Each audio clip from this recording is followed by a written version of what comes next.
नमस्कार, मैं पायल और आप देख रहे हैं DNN इंडिया। विधानसभा अध्यक्ष वासुदेव देवनानी ने अजमेर शहर के लिए आए दिन नई नई सौगातें प्रदेशवासियों को देते आ रहे हैं। आज इसी क्रम में नवरात्रा के महापर्व के दूसरे दिन अजमेर शहर को ऐतिहासिक सौगात देते हुए डबल डेकर इलेक्ट्रॉनिक क्रूज का उद्घाटन किया। विधानसभा अध्यक्ष व अजमेर उत्तर के विधायक वासुदेव देवनानी अजमेर शहर के लिए आए दिन नई नई सौगातें प्रदेशवासियों को देते आ रहे हैं। आज इसी क्रम में नवरात्रा के महापर्व के दूसरे दिन अजमेर शहर को ऐतिहासिक सौगात देते हुए डबल डेकर इलेक्ट्रॉनिक क्रूज का उद्घाटन किया, जिससे कि अजमेर शहर में पर्यटन बढ़ सके। वहीं वासुदेव देवनानी ने मीडिया से वार्ता के दौरान बताया कि पर्यावरण प्रदूषण के मुद्दे को ध्यान में रखकर डबल डेकर इलेक्ट्रॉनिक क्रूज को अजमेर की आना सागर झील में उतारा गया है, जिसकी लागत तकरीबन 6 करोड़ है। वहीं बताया कि डबल डेकर इलेक्ट्रॉनिक क्रूज के उद्घाटन से अजमेर में पर्यटन बढ़ेगा, जिससे कि अजमेर की आर्थिक स्थिति में इजाफा होगा। जहां डबल डेकर इलेक्ट्रॉनिक क्रूज का उद्घाटन कर विधानसभा अध्यक्ष जल संसाधन मंत्री सुरेश सिंह रावत समेत अन्य जनप्रतिनिधियों ने क्रूज में सवारी कर आनंद लिया। जहां जल संसाधन मंत्री सुरेश सिंह रावत ने बताया कि डबल डेकर इलेक्ट्रॉनिक क्रूज से अजमेर में पर्यटन में इजाफा होगा, जिससे कि अजमेर शहर की इकोनॉमी बढ़ेगी। वहीं बताया जा रहा है कि इस डबल डेकर इलेक्ट्रॉनिक क्रूज में यात्रियों के लिए dance floor, air conditioner, bio toilet व रेस्टोरेंट की सुविधा उपलब्ध रहेगी। वहीं साथ ही यात्रियों के लिए सिक्योरिटी के लिए सभी सिस्टम तैनात रहेंगे, जिससे कि किसी भी यात्रियों को कोई असुविधा न हो। वहीं इस डबल डेकर इलेक्ट्रॉनिक क्रूज में 150 यात्रियों के बैठने की व्यवस्था है। जहाँ इस डबल डेकर इलेक्ट्रॉनिक क्रूज की टिकट की कीमत अभी तय नहीं है, फिर भी अंदाजा लगाया जा रहा है कि कीमत 300 रुपए रहेगी। बच्चों के लिए अलग से पास बनेगा। नवरात्रि के दूसरे दिन अजमेर को एक ऐतिहासिक सौगात मिली है। काफ़ी समय से ये प्रयत्न था कि अजमेर का पर्यटन बढ़े और जिससे ऐसी कोई चीज़ लाई जाए जो कम से कम अभी तक तो भारत में भी कहीं नहीं है कि यहाँ पर आपके पर्यावरण को ध्यान में रखते हुए एक क्रूजर जिसकी कीमत लगभग 1 करोड़ से अधिक है, आज आना सागर में इसके प्रारंभ हुई है, जिससे पर्यटन भी बढ़ेंगे।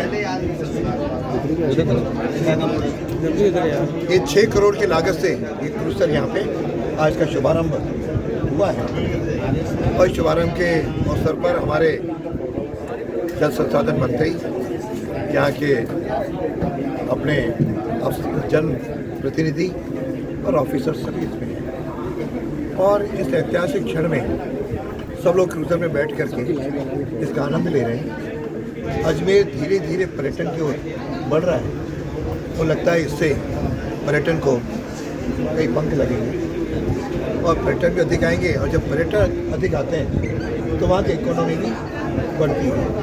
वो दृष्टि से ये क्रूजर जो कि इलेक्ट्रिक क्रूजर है, तो पहले तो कई जगह डीजल या बाकी मात्रा में तो अधिक लोग दूसरे हैं, लेकिन इलेक्ट्रिक का इस देश में जिसके आधार पर किसी प्रकार का कोई पर्यावरण को कोई लाभ भी होगा और इसको सभी लोगों ने सराहा है। केवल कुछ लोग तरह तरह के जो सम्माननीय हैं, माननीय हैं, उनको कुछ आपत्तियाँ थी कि राम प्रसाद घाट से शुरू होगा या वहाँ के लोगों में अवरोध आएगा। मैंने पहले ही दिन स्पष्ट कर दिया था कि जेटी से शुरू होगा और अभी जेटी में ही समाप्त होगा। इन्हें कहीं भी राम प्रसाद घाट से इसका कोई लेना देना नहीं था। प्रारंभ में ज़रूर वहाँ पे कुछ लगे थे, लेकिन आज वो भी हटा दिए गए। तो इसीलिए मैं माननीय सम्माननीय को कहूँगा कि आप थोड़ा सा जो विकास हो रहा है उसको स्वीकार करें और अच्छे अच्छे काम होने का धैर्य रखें। अजमेर का विकास निरंतर होगा और केवल ये एक तो नया आयाम आज स्थापित हुआ है, लेकिन आगे भी अजमेर में इस तरह की कई आयाम स्थापित होने जा रहे हैं। आज तक कई पर्यटक बने, लेपर्ड सफारी राज्य स्तर में घोषणा हुई है, जहाँ पे लोग पता नहीं कहाँ से पर्यटन देखने के आएंगे और उसमें चामुंडा माता तक रोपवे भी बन रहा है। तो मैं समझता हूँ पर्यटन की दृष्टि से कि आगे बढ़े, रोजगार दृष्टि से अजमेर बढ़ रहा है। IT पार्क यहाँ पे घोषणा हुई है, शिक्षा सुविधाओं की हुई है और मैं तो सोचता हूँ कि हर क्षेत्र के अंदर शिक्षा का हब जो था उसके लिए भी नई यूनिवर्सिटी की घोषणा हुई है। IIT जो RIT के रूप में उसकी घोषणा हुई है। धैर्य रखें, अगले कुछ वर्षों में अजमेर राजस्थान के नक्शे पर उभर करके आएगा और हम सब अजमेर वासी गर्व की अनुभूति करेंगे। है। धार्मिक नगर के साथ साथ पर्यटन नगरी भी है। यहाँ तीर्थराज पुष्कर और भगवान साहब के यहाँ दर पे कई लोग आते हैं, लाखों श्रद्धालु आते हैं, तो उनको एक नया एडवेंचर मिलेगा। और निश्चित रूप से आज अपन देश और दुनिया के अंदर जाते हैं, जहाँ जहाँ सुंदर जिले हैं वहाँ पे क्रूज चलते हैं और लोग उसका लुत्फ उठाते हैं। क्रूज के संचालक है, इनको मैं बहुत बहुत बधाई देता हूँ। विशेष तौर से नगर निगम के लोगों को बहुत बहुत बधाई देता हूँ कि इन्होंने सबने मिलकर इस क्रूज को चलाने की पहल करी और क्रूज चले इसके लिए प्रयास किए। और ये क्रूज सुंदर क्रूज है और ये देश का संचालन करता है। इनको मैं बहुत बहुत शुभकामनाएं देता हूँ। और निश्चित रूप से एक अजमेर के लिए एक अच्छा सेक्शन है। यहाँ जो पर्यटक और श्रद्धालु आते हैं उनको एक सुविधा मिलेगी। केंद्रीय राज्य मंत्री भागीरथ चौधरी ने शहर के सबसे बड़े सरदार वल्लभ भाई पटेल उद्यान के जीर्णोद्धार और महिला जिम का उद्घाटन किया।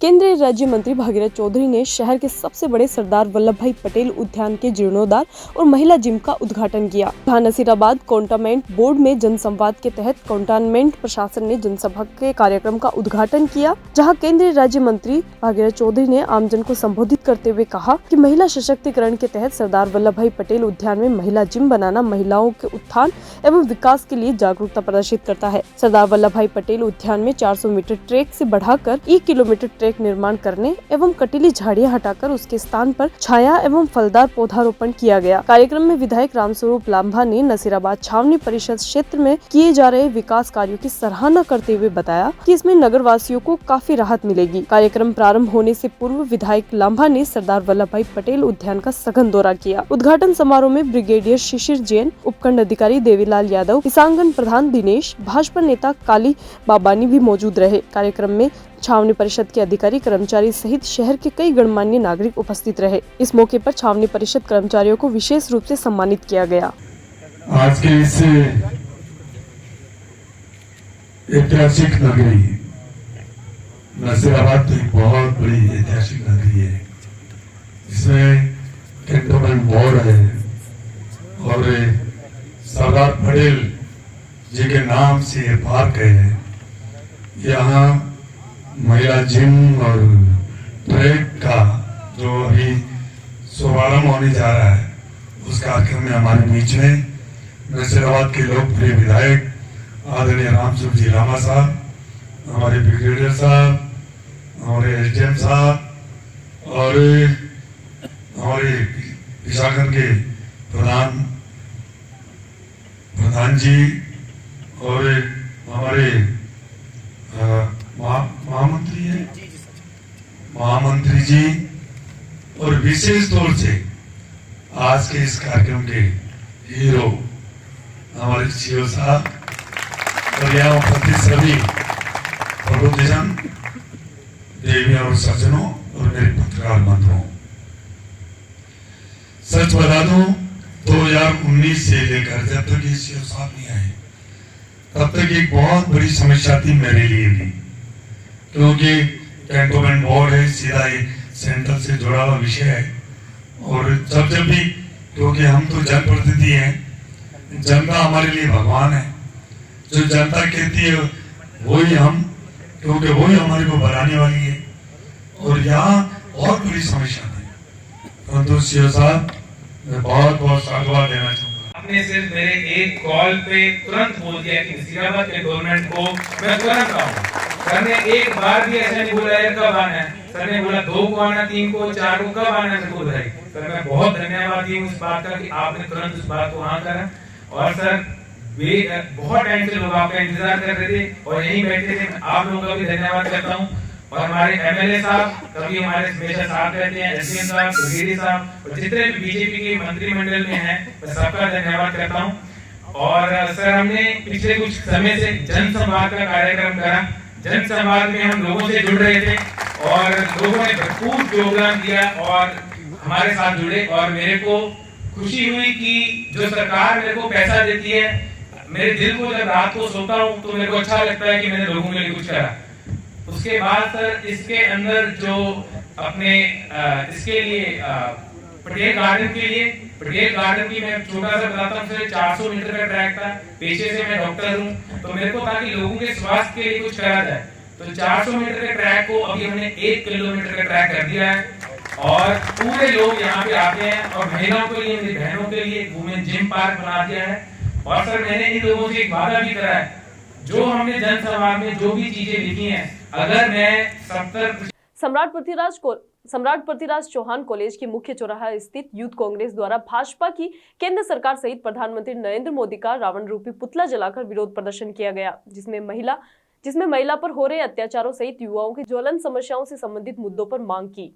सम्राट पृथ्वीराज चौहान कॉलेज के मुख्य चौराहे स्थित यूथ कांग्रेस द्वारा पीएम मोदी सहित केंद्र के भाजपाई नेताओं का रावण रूपी पुतला जलाकर विरोध प्रदर्शन किया गया, जिसके अंतर्गत अजमेर यूथ के कार्यकर्ताओं द्वारा केंद्र सरकार से मांग की गई है कि चिकित्सा, किसान, महिलाओं सहित यूथ के हित में केंद्र सरकार कार्य करे, न कि दूसरों की सरकार गिराने में कार्य करे। प्रधानमंत्री नरेंद्र मोदी अपना जीवन यापन पूर्णतः अहंकार से व्यतीत करते हैं, जहां पीएम मोदी दशहरे के पावन पर्व पर अपना अहंकार त्याग कर युवाओं, किसानों व महिलाओं के हित में काम करे। जहां यूथ कांग्रेस के नेताओं ने सत्ता पक्ष की सरकार को चेतावनी देते हुए कहा कि यदि सरकार उनकी मांगों को नहीं मानती है तो आने वाले दिनों में यूथ कांग्रेस उग्र प्रदर्शन करेगा, जिसकी संपूर्ण जिम्मेदारी केंद्र सरकार की होगी। जहां कांग्रेसी नेताओं द्वारा पीएम मोदी सहित अन्य बीजेपी नेताओं के विरुद्ध नारेबाजी करते नजर आए। देश में आए दिन महिलाओं के साथ हो रहे अत्याचारों, किसानों के साथ हो रहे दुर्व्यवहार व युवाओं के लिए खोखले वादे पर केंद्र सरकार को ध्यान देना अति आवश्यक है। जहां प्रदर्शन में यूथ कांग्रेसी कार्यकर्ताओं सहित सफाई कर्मचारी, महिलाएं उपस्थित थी। आज अजमेर यूथ कांग्रेस ने केंद्र सरकार, मोदी सरकार का आज हमने रावण रूपी पुतला दहन करा है और यूथ कांग्रेस की ये मांग है कि आगामी दशहरे पे नरेंद्र मोदी जी के अंदर जो अहंकार है तो वो अपने अंदर का जो रावण रूपी अहंकार है उसका भी दहन करे। जिस तरीके से अजमेर यूथ कांग्रेस ने आज यहाँ पर केंद्र सरकार का और नरेंद्र मोदी जी का रावण रूपी अहंकार का दहन करा और यूथ कांग्रेस की ये मांग है कि नरेंद्र मोदी जी पूरे देश के अंदर महिला वर्ग, युवा वर्ग, किसान वर्ग, हमारा सैनिक भाई, डॉक्टर, इन सब के हित के अंदर कार्य करे। जिस तरीके नरेंद्र मोदी जी सिर्फ दूसरी की सरकारें गिरानों के अंदर लगे रहते हैं और एक अहंकार के अंदर, डिक्टेटरशिप के अंदर अपना जीवन यापन कर रहे हैं, उसी की हमारी मांग है कि आगामी दशहरा पे नरेंद्र मोदी जी अपने अंदर का अहंकार को मिटाकर उसका दहन करके और आगामी दिनों के अंदर यूथ के लिए, युवाओं के लिए अच्छा कार्य करेंगी। और अगर नहीं किया जाता है तो यूथ कांग्रेस और उग्र प्रदर्शन करेगी, जिसकी जिम्मेदारी मोदी सरकार की रहेगी। आपने क्या बनाया ये पुतले? आज हमने रावण रूपी नरेंद्र मोदी की सरकार का, रावण रूपी नरेंद्र मोदी जी की सरकार का पुतला बनाया है और हमने ये अजमेर यूथ कांग्रेस ने उसका दहन करके यही संदेश दिया है कि जिस तरीके से देश के अंदर महिलाओं के साथ में, किसी भी आयु की महिला हो उसके साथ में अत्याचार हो रहा है, बलात्कार हो रहा है, किसानों की फसलों के साथ में बड़े अमीर लोगों को वो फसलें देकर किसानों के साथ में गलत चीज़ हुई जा रही है, युवाओं के साथ में जो 1 करोड़ नौकरी देने का जो वादा किया था, जो जुमले झूठे वादे किए थे, वो भी मोदी जी द्वारा बिल्कुल नहीं दिया जा रहा। उसी के विरोध के अंदर आज हमारे यहाँ पर इंजीनियर, डॉक्टर, महिला वर्ग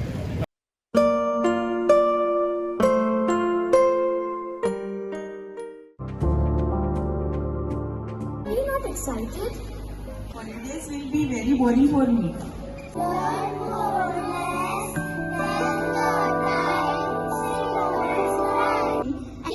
For using black rice and sugar. This black rice has a very unique flavor.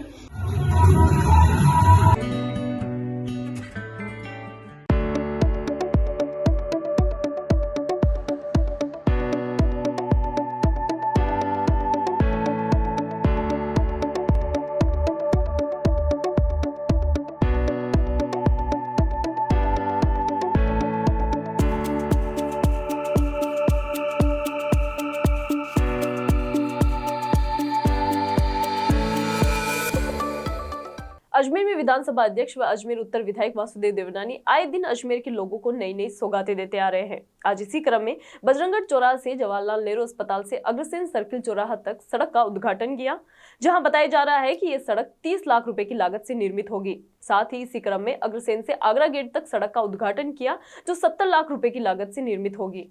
Ajmer में विधानसभा अध्यक्ष व अजमेर उत्तर विधायक वासुदेव देवनानी आए दिन अजमेर के लोगों को नई नई सौगातें देते आ रहे हैं। आज इसी क्रम में बजरंगगढ़ चौराहा से जवाहरलाल नेहरू अस्पताल से अग्रसेन सर्किल चौराहे तक सड़क का उद्घाटन किया, जहां बताया जा रहा है कि ये सड़क 30 लाख रुपए की लागत से निर्मित होगी। साथ ही जहां इसी क्रम में अग्रसेन से आगरा गेट तक सड़क का उद्घाटन किया, जो 70 लाख रुपए की कीमत से निर्मित होगी। जहाँ मीडिया से वार्ता के दौरान वासुदेव देवनानी ने बताया कि पिछले दिनों हुई मूसलाधार बारिश से अजमेर शहर की सड़कें पूरी तरह से क्षतिग्रस्त हो गई थी, जिससे प्रदेशवासियों को कई तरह की दिक्कतों का सामना करना पड़ा था।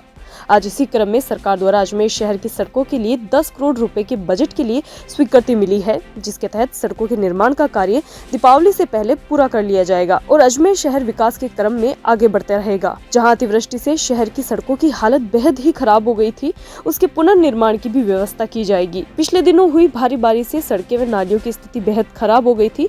उसके लिए सरकार की ओर से विशेष बजट स्वीकृत किया गया है ताकि प्रदेशवासियों को राहत की सांस मिल सके।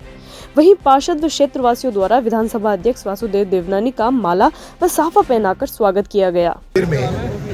पिछले दिनों बरसात के कारण सड़कें बुरी तरह क्षतिग्रस्त हो गई, उसमें जनता को काफ़ी परेशानी हो रही थी। तो कुछ पहले से सड़कें जो रुकी हुई थी उसके निर्माण के काम की स्वीकृति PWD ने दी है और उसके तहत इस समय जब अग्रवाल समाज के अग्रसेन महाराज की जयंती के महोत्सव चल रहे हों तो उसके आसपास की सड़कें भी जल्दी ठीक होनी चाहिए। तो उससे दो सड़कें उससे मिलती हैं। एक तो हम सबके आस्था के स्थान बजरंगगढ़, जहाँ पे हज़ारों लोग जाते हैं, वहाँ से चल कर के जो गरीब लोग अस्पताल जाते हैं वह अस्पताल से होते हुए यह अपने अग्रसेन सर्कल तक नई सड़क 30 लाख की लागत से बनने का श्री गणेश किया है। इसके साथ ही आगरा गेट से लेकर के जहाँ अपना गणेश जी का मंदिर है वहाँ से लेकर अग्रसेन सर्कल तक वह सड़क भी श्री गणेश कर रहे हैं और उसे 70 लाख की लागत से होगी। इस प्रकार आज नवरात्रि के दूसरे दिन अजमेर उत्तर के लोगों को 1 करोड़ की सड़कों की लागत का शिलान्यास श्री गणेश किया है। मुझे लगता है ये सड़क संभवतः आपके दशहरे से पूरी करने का प्रयत्न करूंगा, नहीं तो दीपावली सब लोग अच्छी तरह मनाएं, उसके पहले सड़कें बन जाएंगी। कल ग्रामीण क्षेत्र में भी सड़कों का 76 लाख का उद्घाटन किया, परसों भी किया।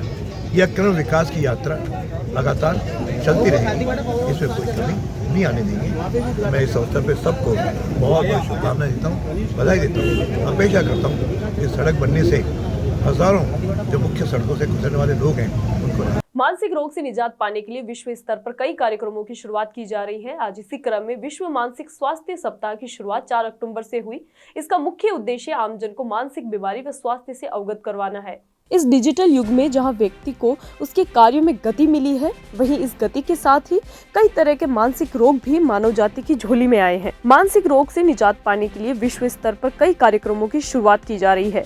आज इसी क्रम में विश्व मानसिक स्वास्थ्य सप्ताह की शुरुआत की गई, जो अजमेर के मनोरोग विभाग, जवाहरलाल नेहरू अस्पताल व मानसिक स्वास्थ्य कार्यक्रम द्वारा की गई, जहां यह सप्ताह 4 अक्टूबर से शुरू होकर 10 अक्टूबर तक चलेगा। इस सप्ताह की शुरुआत का मुख्य उद्देश्य यह है कि आम जन को मानसिक बीमारी व स्वास्थ्य से अवगत करवाना है। जहां इस वर्ष इस सप्ताह की थीम कार्यस्थलों पर मानसिक स्वास्थ्य को भी प्राथमिकता मिले। मानसिक रोग विशेषज्ञ पार्थ सिंह ने बताया कि अक्सर मानसिक रोग की जब चर्चा की जाती है तो पीड़ित व्यक्ति या उसके परिजनों के साथ ही चर्चा होती है, या अगर कोई अभियान चलाया जाता है तो वो भी सिर्फ मानसिक रोगी या उनके परिजनों के लिए होते हैं। परंतु आज के समय में कार्यस्थल, चाहे वह सरकारी हो या निजी हो, सब जगहों पर तनाव का स्तर उच्च देखा गया है। इस तनाव के उच्च स्तर की वजह से कर्मचारी कई बार आत्महत्या करने के लिए उतारू हो जाता है। जहां आज इसी क्रम में मानसिक स्वास्थ्य व बीमारियों से आमजन को जागरूक करने के लिए मानसिक स्वास्थ्य सप्ताह की शुरुआत की गई है।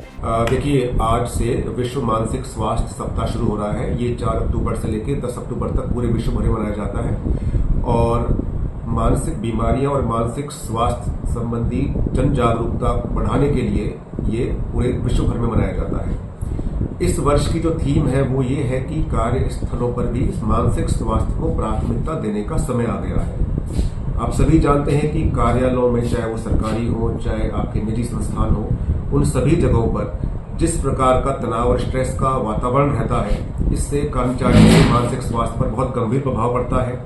अभी तक मानसिक स्वास्थ्य संबंधी जितने भी जन जागरूकता अभियान चले हैं वो या तो मानसिक रोगियों के संबंध में चले हैं या मानसिक रोगियों के परिजनों के संबंध में चले हैं। लेकिन आम जनता, वो भी कार्यालयों पर काम करने वाले जो कि स्वस्थ दिखने वाले लोग, उनके अंदर भी जितना ज्यादा मानसिक तनाव हो सकता है कि उस मानसिक स्वास्थ्य की वजह से लोग आत्महत्या तक करने लगे हैं। आपको याद होगा कि पिछले सप्ताह लगभग 8-10 दिन पहले पुणे में एक बहुत ही इंटेलिजेंट इंजीनियर ने आत्महत्या कर ली थी, एक जो मल्टीनेशनल कंपनी में काम कर रही थी, क्योंकि उसको ऑफिस में इतना ज्यादा तनाव हो गया था, कार्यभार इतना ज्यादा था, टारगेट्स इतने हाई थे कि वो अपने मानसिक स्वास्थ्य का ध्यान नहीं रख पाई और उसका निधन हो गया। मानसिक स्वास्थ्य संबंधी तनाव से बहुत बड़ा तबका है जो कार्यालयों पे काम करने वाले कर्मचारी वो जूझते हैं और उनके बारे में प्रायः ध्यान नहीं दिया जाता। तो इस वर्ष हम इसी थीम को लेकर मानसिक स्वास्थ्य सप्ताह मना रहे हैं 4 अक्टूबर से लेकर 10 अक्टूबर तक, जिसकी शुरुआत आज मनोरोग विभाग, जेएलएन हॉस्पिटल अजमेर और मानसिक स्वास्थ्य कार्यक्रम भारत। महर्षि दयानंद सरस्वती को आवंटित भूमि में से आयुर्वेद विश्वविद्यालय को भूमि आवंटित नहीं किए जाने पर महाविद्यालय के कार्यकर्ताओं सहित छात्र छात्राओं ने विरोध प्रदर्शन किया, जहां छात्रों सहित सभी कार्यकर्ताओं ने हाथों में भूमि बचाओ स्लोगन की तख्तियों के साथ आमजन को जागरूक करते नजर आए। महर्षि दयानंद सरस्वती को आवंटित भूमि में से आयुर्वेद विश्वविद्यालय को भूमि आवंटित नहीं किए जाने पर महाविद्यालय के कार्यकर्ताओं सहित छात्र छात्राओं ने विरोध प्रदर्शन किया, जहां छात्र छात्राओं सहित सभी कार्यकर्ताओं ने हाथों में भूमि बचाओ स्लोगन की तख्तियों के साथ आमजन को जागरूक करते नजर आए। कर्मचारी संघ के अध्यक्ष ने मीडिया से वार्ता के दौरान बताया कि राजस्थान सरकार द्वारा आयुर्वेद विश्वविद्यालय को जो भूमि आवंटित की जा रही है वह महर्षि दयानंद सरस्वती विश्वविद्यालय को आवंटित भूमि में से भूमि का आवंटन किया जा रहा है, जो कि बिल्कुल सही नहीं है। महर्षि दयानंद सरस्वती विश्वविद्यालय को ये भूमि शासन द्वारा 99 वर्ष की लीज पर दी गई है। आज विश्वविद्यालय में आने वाले दिनों में अनेकों नए विषय खोले जाने हैं। विश्वविद्यालय की भूमि का आवंटन किसी अन्य कार्य के लिए किया नहीं जाना चाहिए। राज्य के इतने बड़े विश्वविद्यालय की आवंटित भूमि को अन्य विश्वविद्यालय को आवंटित किए जाने के बजाय इस विश्वविद्यालय की भूमि के विकास हेतु राज्य सरकार से राशि प्राप्त कर इसी विश्वविद्यालय का विकास किया जाए। महर्षि दयानंद सरस्वती की भूमि के अतिरिक्त किसी अन्यत्र स्थान पर आयुर्वेद विश्वविद्यालय को जमीन आवंटित की जाए। इस विश्वविद्यालय की कुछ भूमि पर अनाधिकृत कब्जे किए हुए हैं, जिन्हें स्थानीय प्रशासन के द्वारा हटाया जाए। जो विश्वविद्यालय की भूमि है उस पर अतिक्रमण हो रखा है, पहले तो अतिक्रमण हटाया जाए। दूसरी बात, हमारे विश्वविद्यालय की भूमि को 99 साल के लिए लीज पर दिया गया है। नियम 40 में ये भी है कि गवर्नर महोदय के अलावा इस जमीन को कोई नहीं दे सकता। प्रबंध मंडल द्वारा दबाव बना करके इस जमीन को दिया जा रहा है, जो विश्वविद्यालय के कर्मचारियों के, शिक्षकों के, यहाँ की आम जनता के लिए, विद्यार्थियों के लिए, सबके लिए ये एक अन्याय का विषय है। हम चाहते हैं इस विश्वविद्यालय को कोई ऐसी जगह, ऐसे भूखंडों पे जहाँ अन्य जगह हो, जहाँ कई गाँव हों और अजमेर का विकास हो सके, उस ओर ले जाया जाए। इस विश्वविद्यालय में अभी 25 डिपार्टमेंट चलते हैं विभाग। यदि इसमें अन्य विभाग, चिकित्सा से संबंधित MBBS या अन्य कोई विभाग इसमें यदि खोले जाते हैं तो उसके लिए ज़मीन पर्याप्त नहीं होगी। लेकिन सबसे बड़ा दुख इस बात का है कि राज्य सरकार द्वारा 103 बीघे की जमीन को छुड़ाने हेतु कोई प्रयास नहीं किया गया है। जो कब्जा है तो हम चाहते हैं पहले कब्जा हटाया जाए और हमारी जमीन को नहीं लिया जाए। यदि ये कब्जा उत्तर प्रदेश में होता तो मैं कह रहा हूँ वहाँ के जो मुख्यमंत्री है योगी जी, आज उसको 5 दिन में इस अतिक्रमण को हटा देते। लेकिन बड़ा दुख का बात है कि यहाँ के जो लोकल विधायक हैं उन्होंने इस संदर्भ में कोई नहीं किया। माननीय श्री भजन लाल जी को इस संदर्भ में शायद जानकारी नहीं है, तो हम चाहते हैं कि उनके संदर्भ में ये जानकारी जाए कि अतिक्रमण किस किस का है और उसको हटाया जाए एवं अजमेर के विकास के लिए इस विश्वविद्यालय को ऐसी जगह ले लिया जाए जैसे पुष्कर की तरफ या अन्य मुआमी की तरफ या गगवाना की तरफ, जिससे उन गांवों का विकास हो सके, प्राकृतिक सोच भी वहाँ हो सके। और हम इस जमीन को यदि लिया गया तो इस संदर्भ में विद्यार्थियों द्वारा एक पोस्ट कार्ड पेश किया जाएगा और इसमें महामहिम से ये रिक्वेस्ट की जाएगी कि इस पर विचार करें और एवं आयुर्वेदिक विश्वविद्यालय खोला है, हम उसका भी मैं तहे दिल से स्वागत करता हूं। खुलना चाहिए, विकास होना चाहिए, लेकिन विकास में एक घर के 2 टुकड़े नहीं किए जाने चाहिए। खबरों के इस सफर में अभी सिर्फ इतना ही, फिर हाजिर होंगे खबर के नए सफर के साथ। तब तक के लिए दीजिए इजाजत। नमस्कार।